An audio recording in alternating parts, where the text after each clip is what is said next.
Okay, so let's review some sample problems of what we're going to see in your final exam, exam number 4.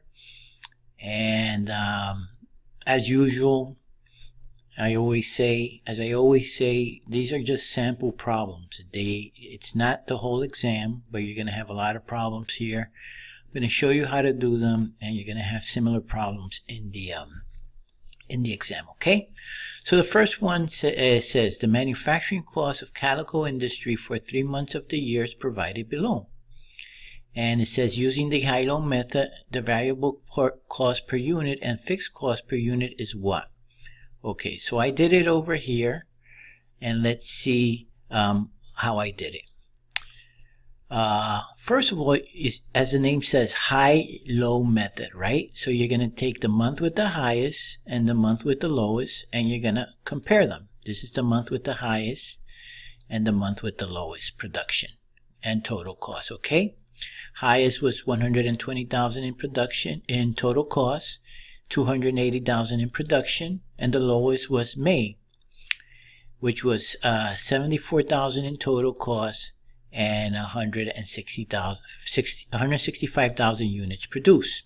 Okay, so the idea behind this technique is to calculate the difference. So you take 280 and subtract 165, and you have 115,000 extra units produced.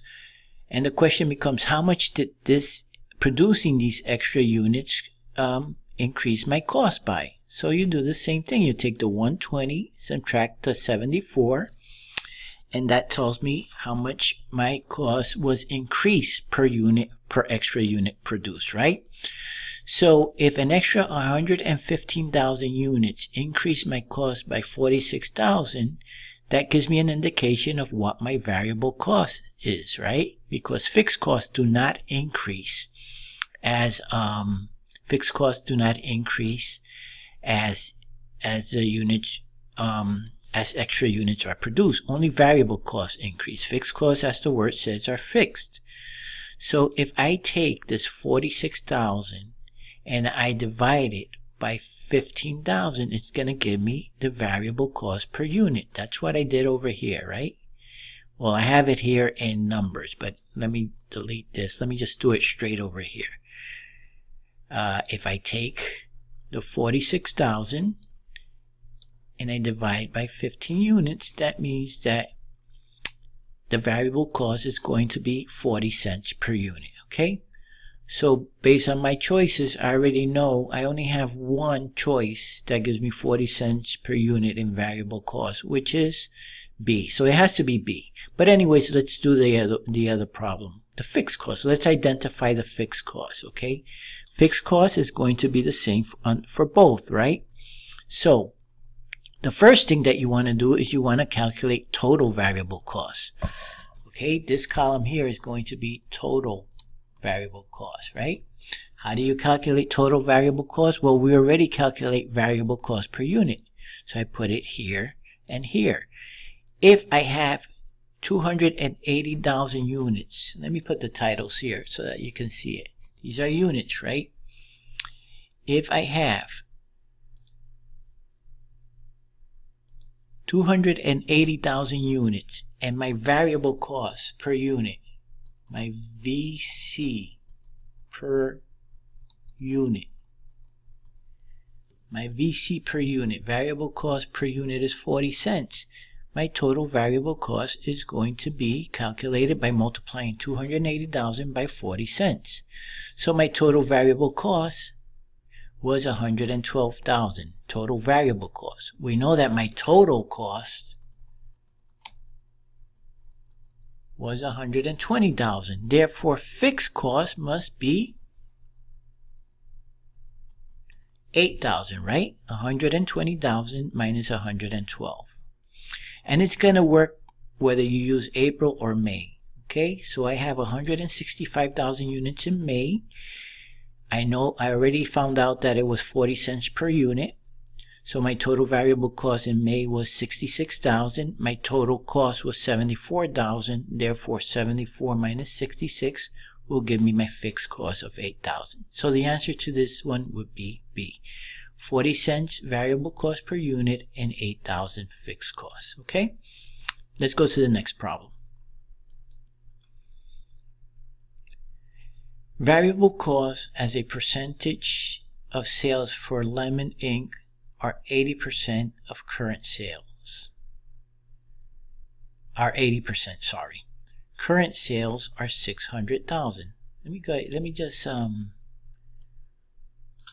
me do this.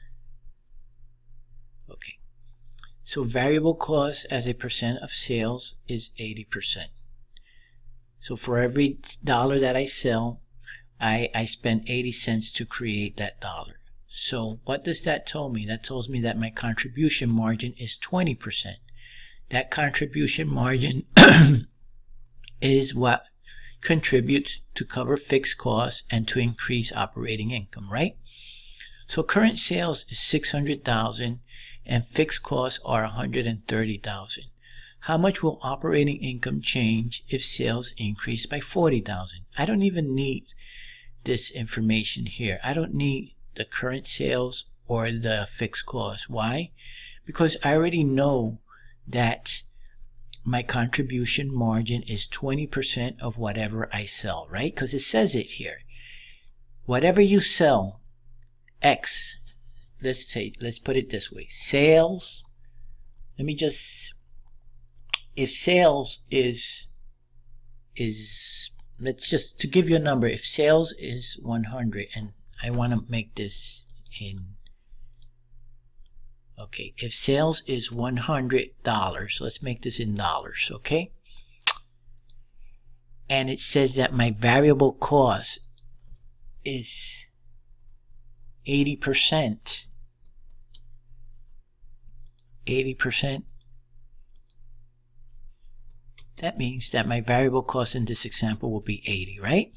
So what's my contribution margin for every unit that I sell? My contribution margin to cover my fixed costs is going to be equal to 20, right? Which is 20% of sales. Okay? And this is this should be, okay, 20% of sales. So for every dollar that I sell, I contribute $20. I'm sorry, for every $100 that I sell, I contribute $20 towards the bottom line. First, it's used to cover my fixed costs, and then after I cover my fixed costs, it helps increase my operating margin, right? So if I sold $40,000 more, that means that 20% of that is going to go towards increasing my bottom line. The rest is variable cost, right? And so my income is going to increase by 8,000. That's going to be, answer is going to be A. If you look over here, you can see that I prepared it to confirm it. Sales was 600,000. If sales is 600,000 and says variable cost, see, I combined these two. Let me take this out because this could be more confusing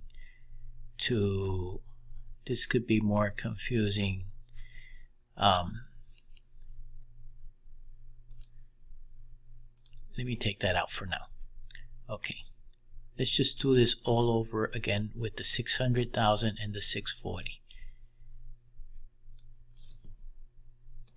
Okay, so if sales was 600,000, my variable costs are 80%, right? So my variable cost is going to be 80% of sales, which means that my variable cost is going to be equal to 80% of this. That means that my contribution margin was how much? Well, my contribution margin is this minus this, which is 120, and I could tell you right now that's going to be 20% of 600,000. Okay, so I'm going to get 20% here because that's just the way it's always going to work out. Okay, this is a percent of sales, and this is a percent of sales, so they both have to combine to 100% because sales is 100%. Okay, so that's my contribution margin. Okay, so that contributes towards fixed costs, right? So my fixed costs are, it says fixed costs are $130,000. Okay, that's my fixed cost. So what's my operating income? My operating income is going to be, I'll just call it OI to make our lives easier. My operating income is going to be the 120 contribution margin minus the 130, which is not good because I have a negative 10, right? But anyways, so I increase sales by $40,000. So this is my operating income is going to benefit by $8,000. In other words, my operating income won't increase, but my operating loss will decrease, which is pretty much the same effect. I have an increase. I have a decrease in the loss, which is an increase in operating income. That's how the question is being phrased. I wish this would have been positive so that you won't be confused, but unfortunately that's not the case.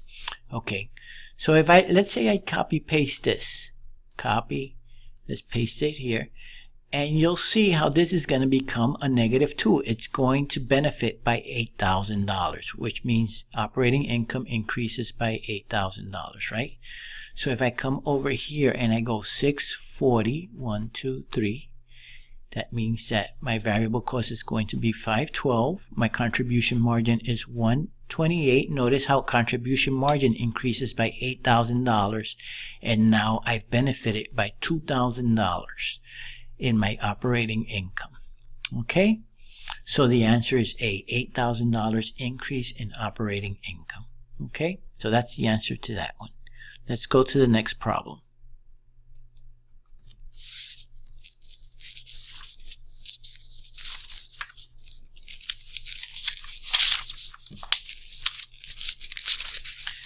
The next problem says, if fixed costs are $450,000, the unit selling price is $75, and the unit variable cost is $50, what are the old and new break-even sales in units if the unit selling price increased by $10? Okay, so we'll do two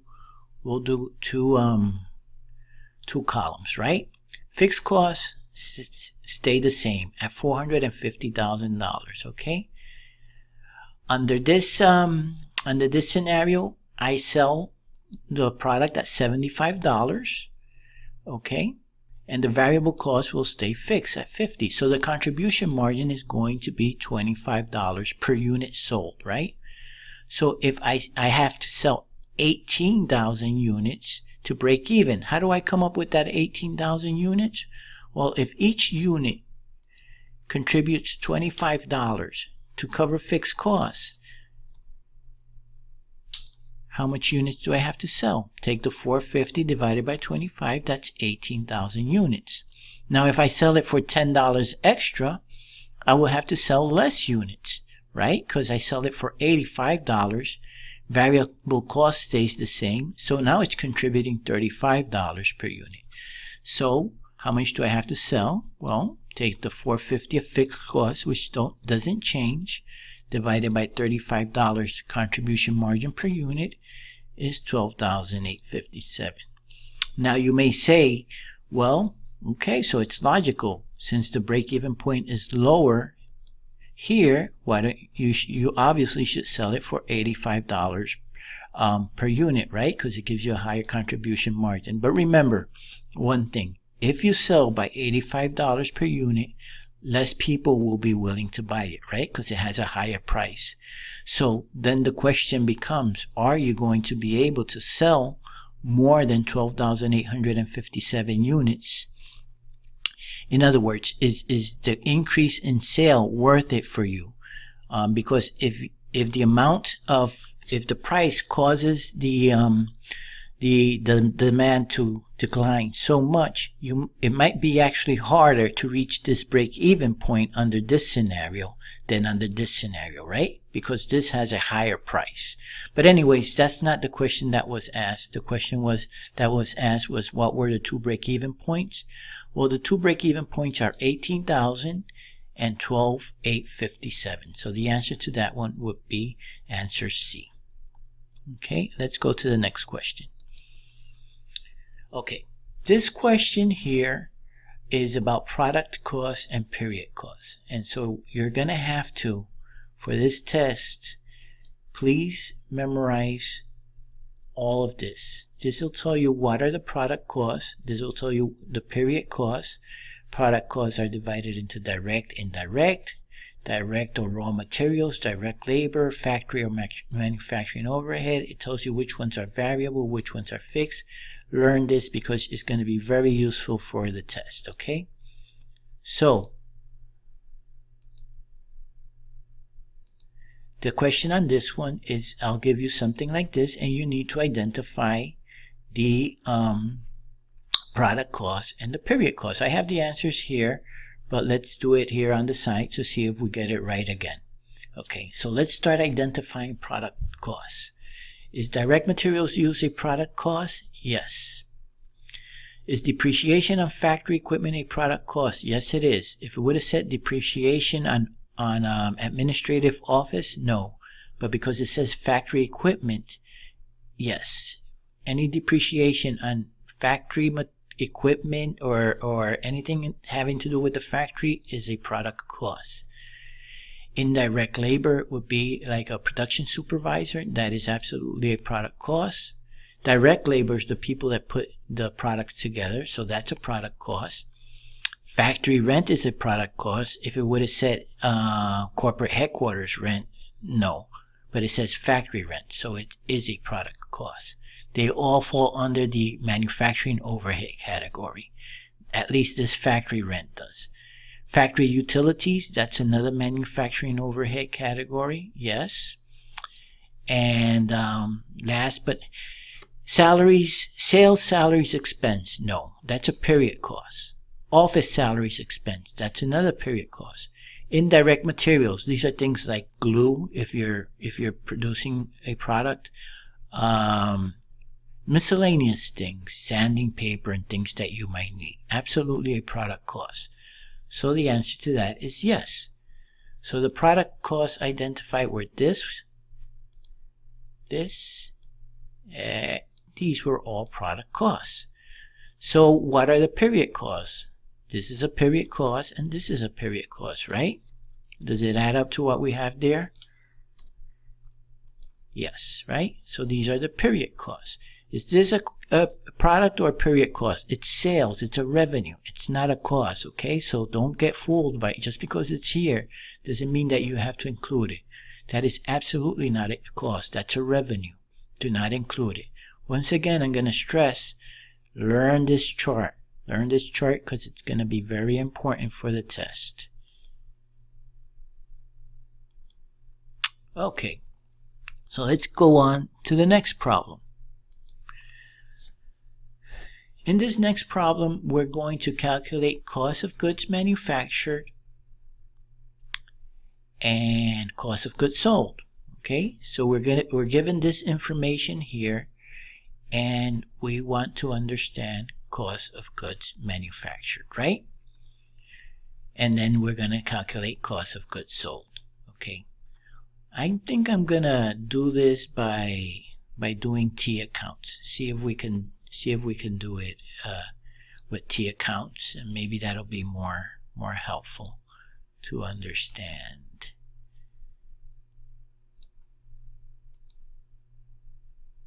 Okay, let me see if I can do this with T accounts.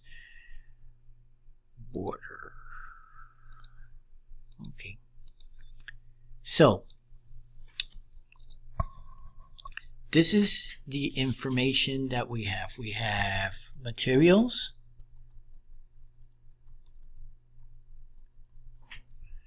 that's one of them. Let's merge it. We have I'll put this here to make my life a little easier. Okay.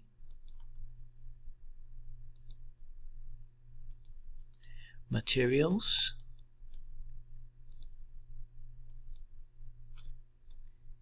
We have direct labor. We will when it happens, we put it on wages payable, right?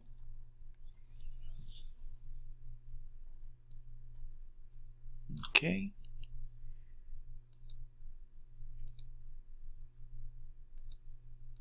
And then we have factory overhead. Okay. Factory overhead. And this is, well, whatever we applied, we could call it factory overhead.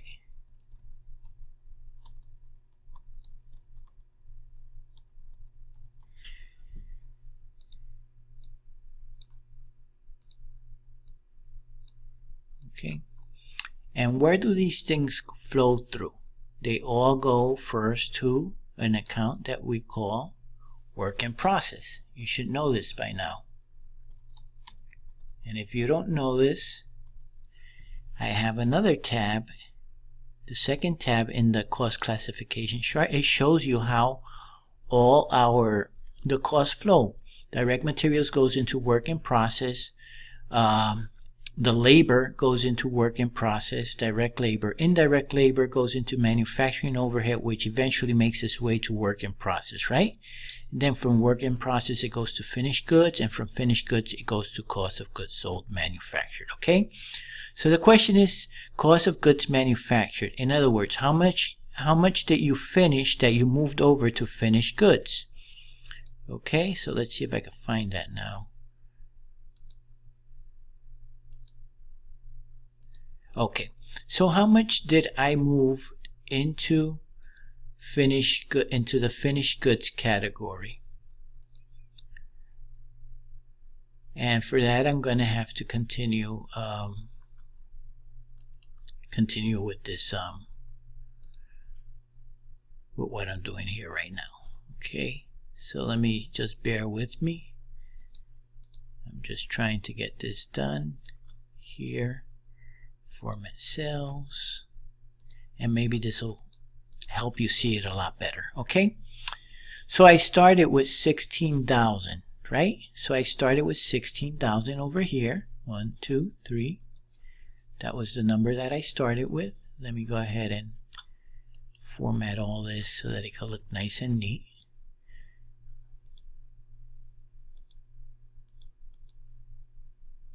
So that was my beginning, right? That's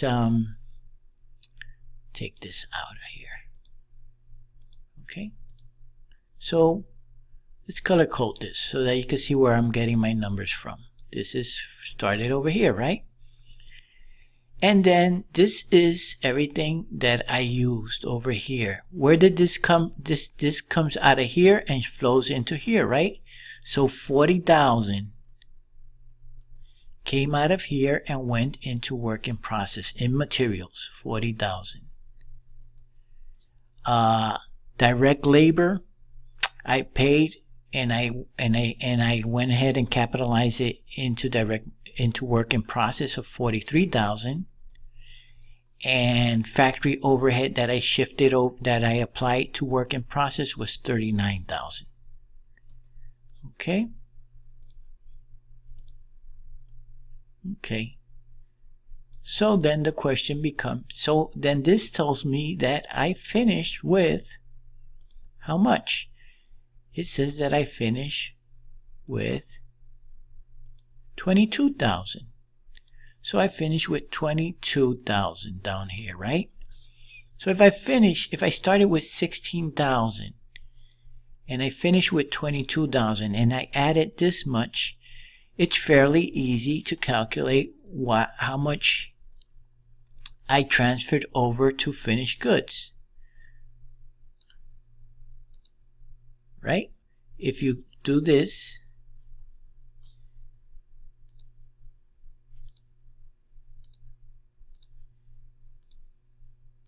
okay, so this is my finished goods category. I must have transferred something from here to here, whatever I finished.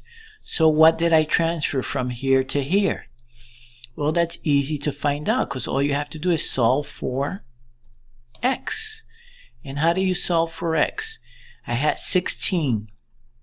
I added 40, that's 56.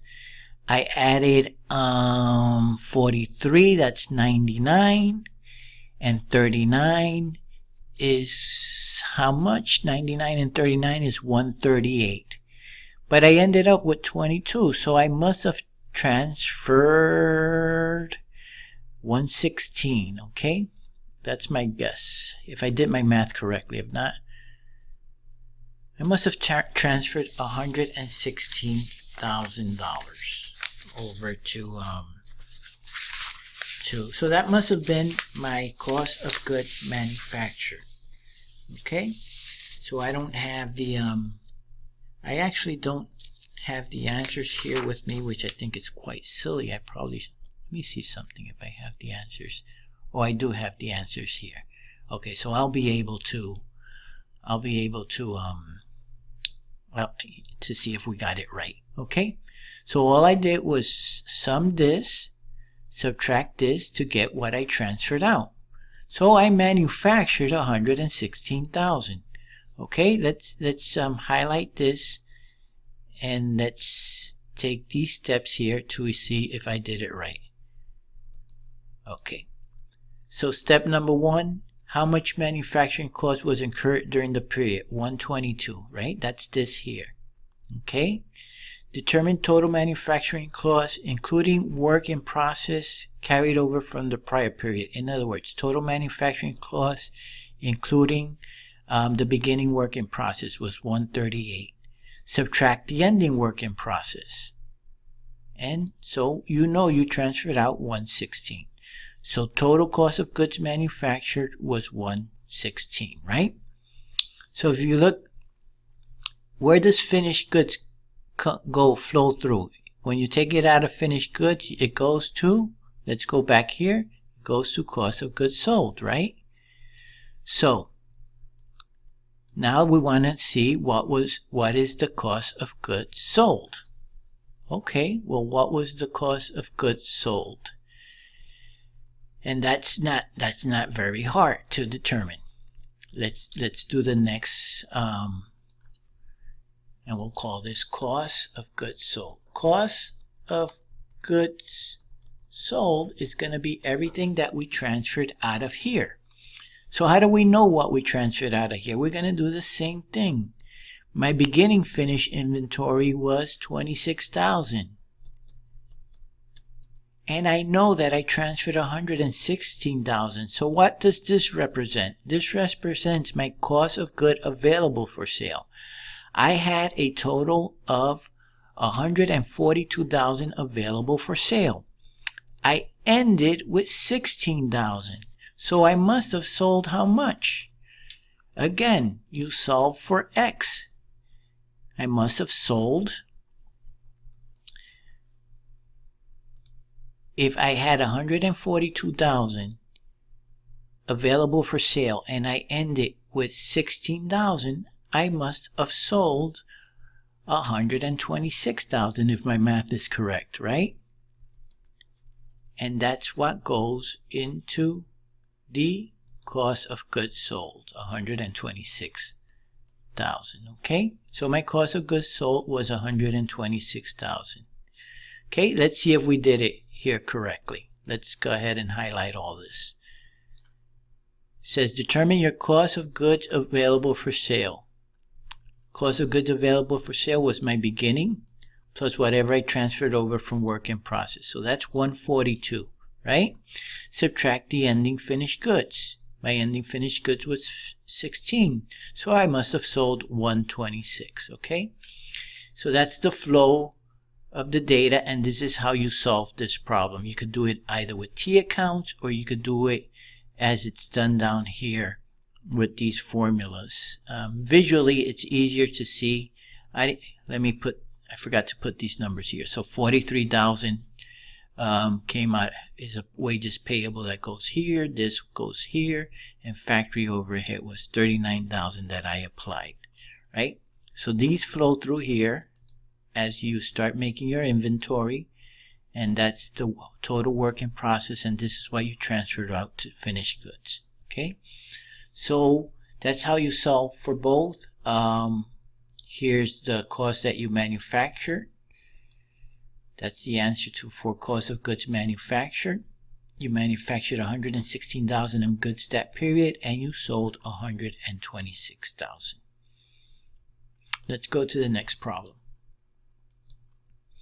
The next problem is about variances. Okay, so let's talk a little bit about variances. In this problem, you're just going to have to memorize. Unfortunately, you're just going to have to memorize the formulas, okay? And once you memorize the formulas, it's very easy to understand it. And I don't know if I have the answers here. No, I don't have the answers. So anyways, let's just, all you have to do is apply the formulas, right? The direct materials variance is composed of two variances. You have a price variance and a quantity variance, right? So you could either have a positive or a negative variance versus versus your standard or your budget for a certain amount of units produced. If you used more materials than you anticipated or less materials, that's quantity. Or if the quantity that you used was it cost you more to purchase or less to purchase, okay, versus the standard. So here's the standard and here's the actual, okay? So direct materials price variance. Let's take a look at this, and let me try to decompose this a little bit different. Direct materials price variance. Direct materials price variance is going to be equal to the actual price that you paid, right? Actual price times the actual quantity.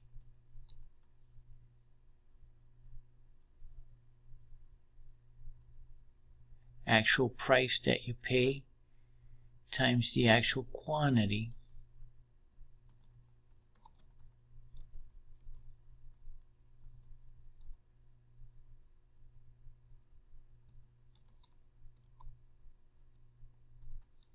So this is what you actually paid for your product, right? Actual price times actual quantity.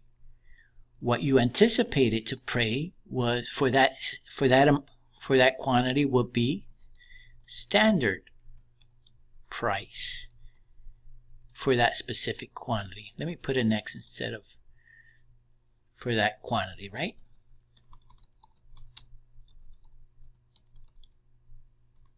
Quantity. Okay, and we'll put an X here instead of an asterisk. Sorry, let's put an X. Okay, so direct materials price variance. This is composed of what you actually paid for that quantity. Actual price times actual quantity versus what you should have or what you anticipated you were going to pay for that quantity. Standard price times actual quantity, right? So if you do a little algebra, you will see that actual quantity is in both parentheses, so you could isolate it, and so it becomes actual price minus standard price times actual quantity, okay? I don't know if I confuse you more, if I help you more, but that's how this is derived. In any case, if I confuse you more, then just simply memorize the formula. So the answer is going to be, it's very easy. You just start plugging in the numbers. Actual price was $5.50, right? Minus standard price. So you paid less. So you know that the price variance is going to be favorable because you paid 60 cents less, right? So how much favorable? Well, you bought 6,000 units, right? So you had a 3,600 favorable variance. Okay, so 3,600 favorable variance. It's going to be negative because we're talking about cost.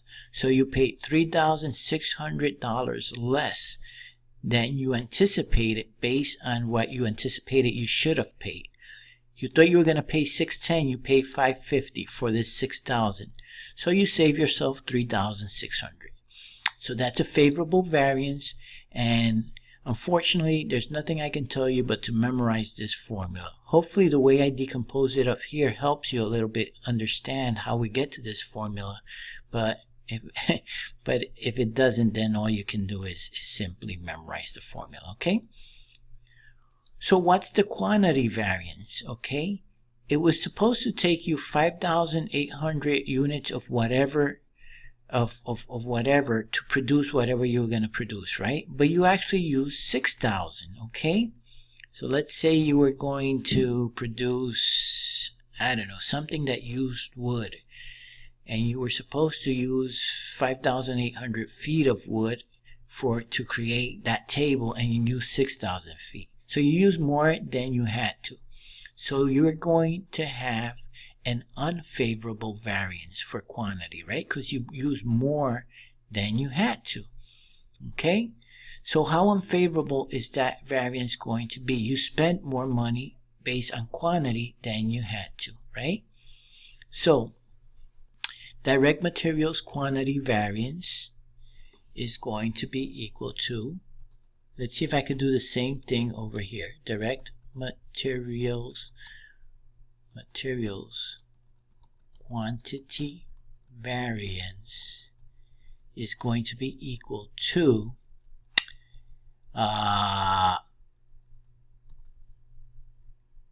you're gonna have at the actual quantity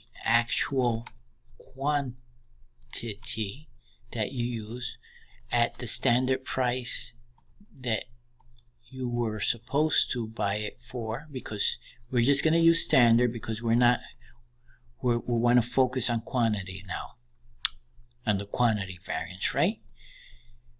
And then you're going to put minus the standard quantity that you were supposed to use at that standard price. At the standard price, right? And I did this wrong here. This is a multiplication. Okay, so this is what was going to cost you. This is what you should have paid, right? This is what you paid, right? If you paid standard price for this quantity, you should have paid this much, right?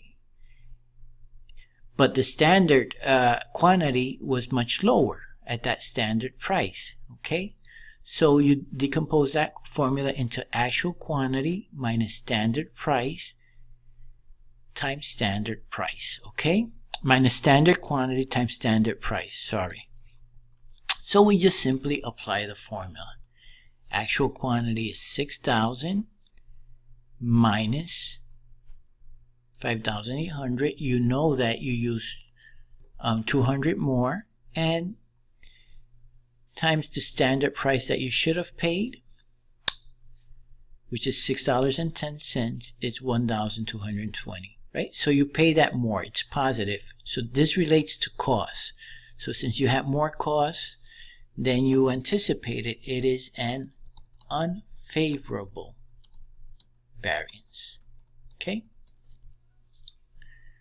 We're going to do the same thing for labor rates. Okay? So quantity can be broken down. Direct materials variance could be broken down into a price variance and a quantity variance. And labor can be broken down into a time variance if it takes the individuals more or less time to produce what you expected, or a rate variance if it costs you more per hour than you expected, okay? So again, all you have to do is apply the formulas, okay? The direct time variance. Let's take a look at the time. The actual time was 9,600, and I'm getting this information from over here. I apologize, I didn't read it, but it all comes from over here, right? So actual was 9,600 for whatever you expected to produce. And for that same amount of units that you expected to produce, you thought you were going to spend 10,100 hours. So you spent less. So you know that your variance is going to be favorable. So, but how much favorable? Okay, so let's apply the formula. Actual direct labor hours is 9,600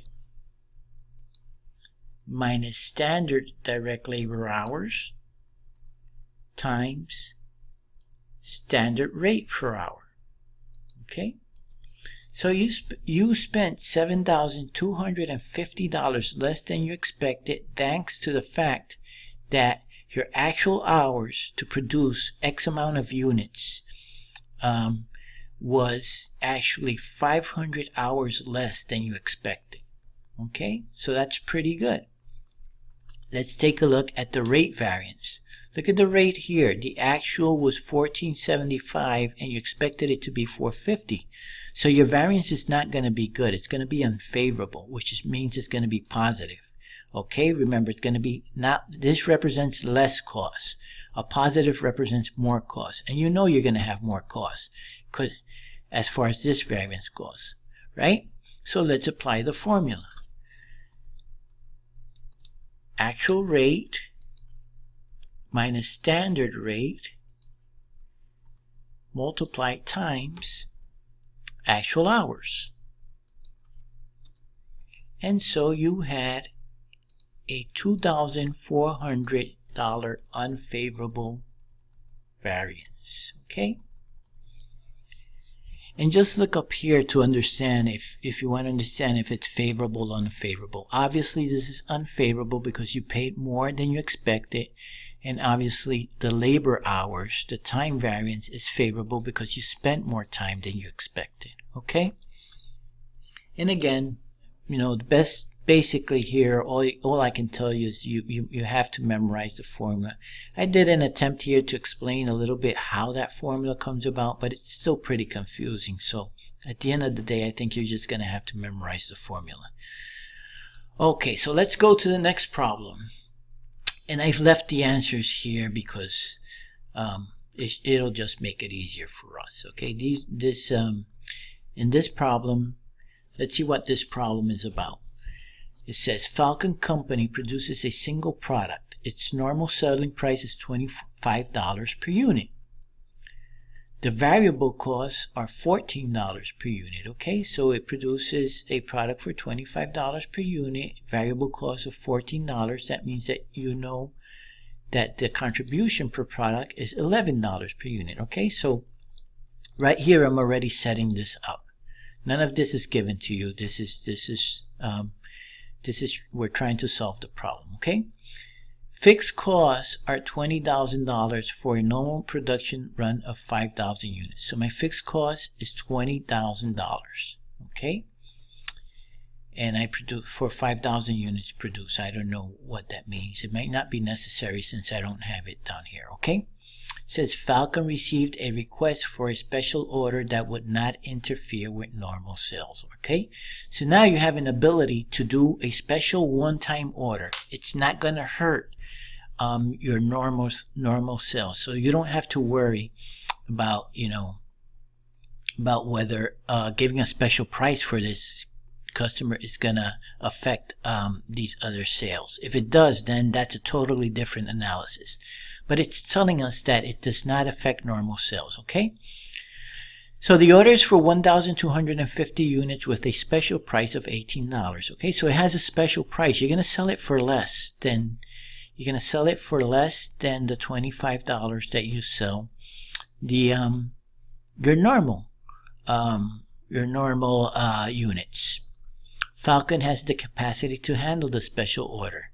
So this is a hint. When it says Falcon has the capacity to handle the special order, and for this order, a variable selling cost of $1 per unit will be eliminated. Okay, so it's a hint. It's telling you that we have the capacity. Falcon has the capacity. In other words, your fixed costs are not going to go up. You do not have to add any more equipment or anything like that. You're just simply going to take advantage of idle time. Okay, so do I want to do this? Well, the first question is, if I sell this at $18 per unit, is that going to upset my regular customers, the ones that pay $25 per unit? And if the answer is no, if they have no way of finding out, then we start doing the analysis, okay? And it says here that it would not interfere with normal sales, okay? So it's not going to upset them, okay? So if I take the special 1,250 unit order and I sell it for $18, okay, I know that my variable cost was $14, but it tells me that my variable selling cost for this one, I'm going to have $1 less. Maybe because I don't have to pay $1 in commission to the salesperson. Perhaps this customer came to the company directly or something like that. So my variable cost is going to be $1 less, right? So each of these units is going to contribute $5 per unit. Notice how they contribute a lot less than your normal sales, which is $11. However, would you rather get $5 for an extra 1,250 units or zero? I would rather get $5, right? As long as it does not interfere with the production for my other higher margin sales, my normal sales, and as long as my other customers don't find out and get upset with me and I lose business because of it. And I'm simply taking advantage of idle time that I have. My equipment is sitting there doing nothing. So I rather take this special order. Absolutely. I'm going to take it. I'm going to earn a little less per order, but it's better than earning nothing. And so if I get $5 per unit and I sell 1,250 units, my bottom line will increase by $6,250. So the answer to that question is yes, absolutely accept. There's some conditions for this, right? First of all, your existing customers can't find out about it, or if they do, they won't be upset and they won't leave you. Second of all, you are simply taking advantage of idle capacity. So you're not going to have to buy new equipment. You don't have to increase your fixed costs. You're simply taking advantage of downtime that you had before. And so in that case, the answer is yes, proceed with the 1,250 special pricing, because you're going to get $6,250 more to your bottom line. Okay, let's go to the next problem. It says Sage Company is operating at 90% capacity. Okay, so this is a company, another one that has more capacity, and is currently purchasing a part used in its manufacturing operations for $20 per unit. So the purchase price is $20 per unit. The unit cost for the business to make the part is $25. So it's going to cost them $25 in total. But that includes fixed costs, right?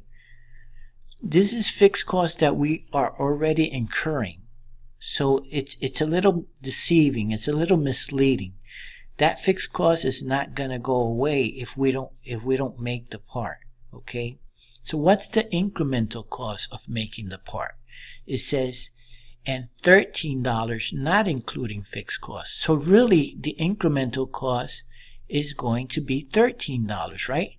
Total cost is $25. But of the $25, $12 is fixed, meaning that that $12, if you don't make the part, you're gonna incur it anyways. You're gonna have to allocate it to another product or something like that, right? That's just a cost that's allocated. The true incremental cost is $13 per unit. Okay, so I can see that my incremental cost to make it is 13 versus a purchase price of 20. Obviously, I'm gonna make it, right? But let's continue with the question. If 30,000 units of the part are normally purchased during the year but could be manufactured using unused capacity. Okay, that's the key. It's unused capacity. So this is $12 is the 10% that you're not using. But you're going to spend it anyways. You have to pay for it anyways, right? So it should not affect your decision. It's what we call sunk costs. It should not affect your decision. If 30,000 of the units are normally purchased during the year but could be manufactured, what would be the amount of differential cost increase or decrease for making the part rather than purchasing it? Well, I could see that my incremental cost is only $13, right? Because I'm not going to include the fixed costs. If I purchase it, it's going to be 20 times 30. It's going to be $600,000. But if I make it, it's going to be 13 times 30, 390. It's going to be cheaper for me to make it than to purchase it, because my differential cost is going to decrease by $210,000. Okay. So the key here is to understand why we don't include fixed costs. Okay, fixed costs is cost that's already there.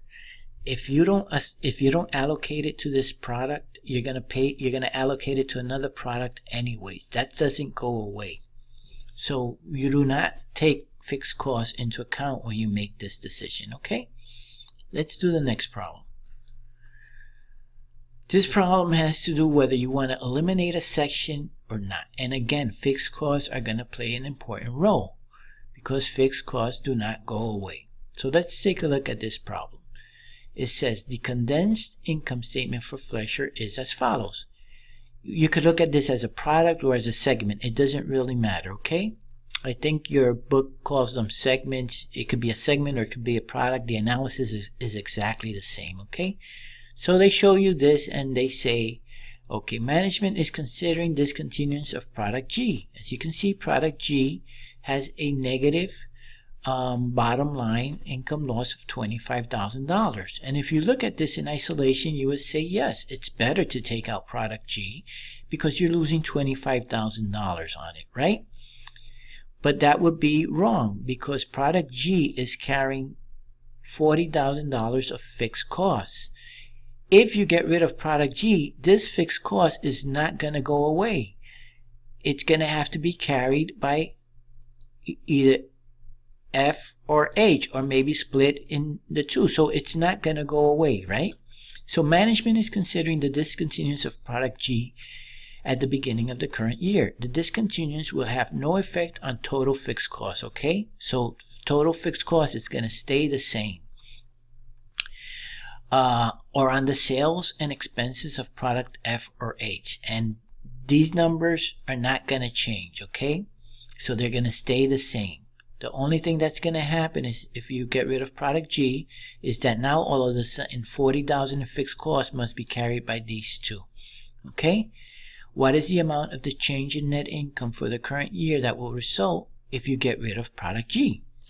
Okay, so this is my total under this scenario, right? So let's see what happens if I get rid of product G.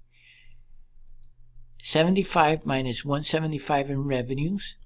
I'll have 550 in revenues, right? It's this one plus this one. I got rid of this one. 560 minus 160. I have 400,000 in variable costs, which is this plus this. I got rid of that variable cost because variable costs will go away with the product. Unfortunately, in this category, you can't get rid of this. This is a fixed cost. So now, it's things like rent and so forth and so on. So you can't get rid of it. So it must be carried by these two. So fixed costs stay the same. So my total cost is going to be $530 and my bottom line is going to be $20,000. Should I proceed? No, I shouldn't proceed because I'm going to have a decline from 35 to 20. Okay? Why did that happen? Because product G was helping me absorb some of this fixed cost. Product G was actually helping a little. it was actually lowering these fixed costs from 40 down to 25, okay, with the sales. So if I get rid of product G, I end up worse off. So the answer, if the question was, should you keep product G or segment G, the answer is yes, because if you don't, your net income will decline by $15,000. Okay, let's go to the next question, the last one. Okay, and if I'm correct, I've reviewed maybe as much as 16, almost 1/3 of the whole exam in these problems, okay, alone. The last one has to do with allocation of scarce resources, okay? It says, Payton Company manufactures phone X and phone Y. Payton can sell it all it can make of either. So I could sell 100% of X or I could sell 100% of Y. Based on the following data, if the sales price is 45 for X and 34 for Y, and the variable cost is 38 for X and 22 for Y, if we look at it this way, let me do an insert here, right? If I look at it this way, I say, okay, X gives me a profit margin of $7 per unit, and Y gives me a profit margin of $12 per unit. So which one should I produce? Y, right? I should produce Y. But you're missing a part of the formula. And a part of the formula is how many hours it takes to produce each one. Notice, it's going to take more hours for me to produce Y than it does to produce X. So I must incorporate that factor in my decision. Okay, so what I'm going to do is I'm going to calculate a profit margin per hour. Okay, let me take this out, delete, a profit margin per hour. Okay, now I got this wrong, right? So if I make $7 per each unit, but each unit takes 5 hours to produce, I have a profit margin of $1.40 per hour that I invest. Whereas over here, I have a profit margin of $1.33. All of a sudden our decision changes, right? Because we only have a certain amount of hours in the day to invest. So we have to maximize our usage of those hours, right? I would rather spend my time on product X. It has a lower margin per unit, but it takes me a lot less time to produce. And time, as they say, is money, right? I could earn $1.40 per hour producing product X, whereas I only earn $1.33 per hour producing product Y, okay? So I would choose product X in this case. And the lesson to be learned here is do not look at contribution margin in isolation. You have contribution margin per unit is important, but you also must incorporate in your decision how long does it take to produce each of those units, okay? And of course you have to incorporate the fact that you can sell it all or not. In this case it says that you can sell it all, so you don't have to worry about that component. So those are all the problems for exam 4. I hope this helps. Like as usual, also study the concepts in the review sheet that I have on Blackboard, and we'll go through these problems in class. Thank you.